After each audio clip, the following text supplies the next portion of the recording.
আসসালামু আলাইকুম সবাইকে। আজ আমি পেঁপে ভাজি করব। সেটার জন্য আমি যে উপকরণগুলো নিয়েছি একটা তেজপাতা, শুকনা মরিচ, কিছুটা রসুন কুচি, একটা পেঁয়াজ আর 5-6টা কাঁচামরিচ, আর এখানে পেঁয়াজ কলি আর ধনেপাতা। একটা বড় পেঁপে কেটে নিয়েছি। দিয়ে দিলাম পরিমাণ মতো তেল।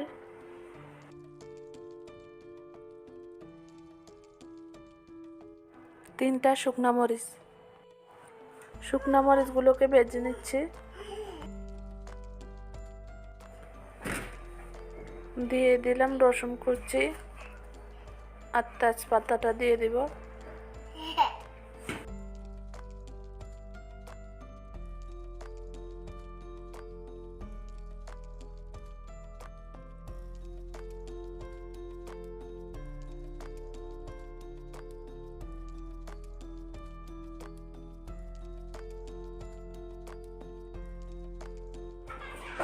দিয়ে দিলাম পেঁয়াজ, কাঁচামরিচ, এগুলাকে আমি হালকা একটু ভেজে নিব,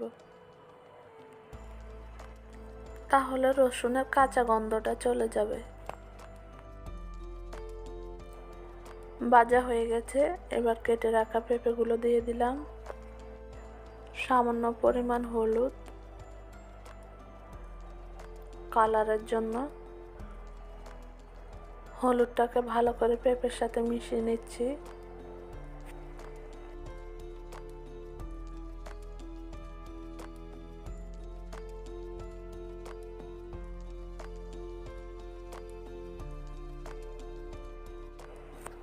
দিয়ে দিব পেঁয়াজ কলি, যদি বাসা না থাকে দেওয়ার প্রয়োজন নাই।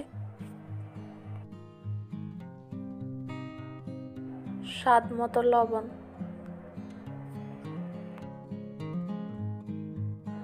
চুলার আঁচটাকে অবশ্যই মাঝারি রাখতে হবে, যেহেতু আমরা এই ভাজির মধ্যে পানি ব্যবহার করব না। পেঁপেটাকে একটু নেড়ে চেড়ে ভেজে নিচ্ছি। ভাজা হয়ে আসলে এই পর্যায়ে ঢাকনা দিয়ে দিব সিদ্ধ হওয়ার জন্য। এবার ঢাকনা উঠিয়ে দেখে নিচ্ছি পেঁপেগুলো সিদ্ধ হয়েছে কিনা।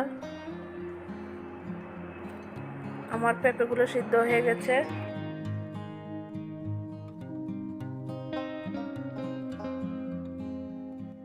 এবার দিয়ে দিব ধনেপাতা কুচি।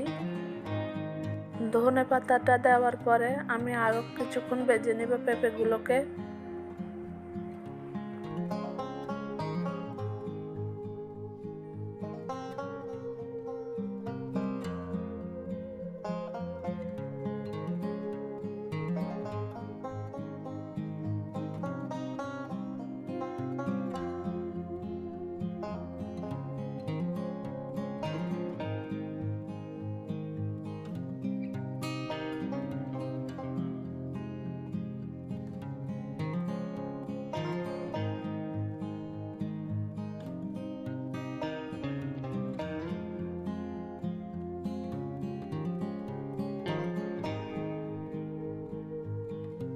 লবণটা চেক করে নিয়েছি।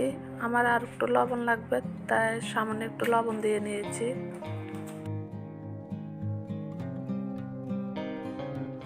আমার পেঁপে ভাজি শেষ। আপনারা চাইলে এই ভাজি গরম ভাত কিংবা রুটির সাথেও খেতে পারেন। আল্লাহ হাফেজ।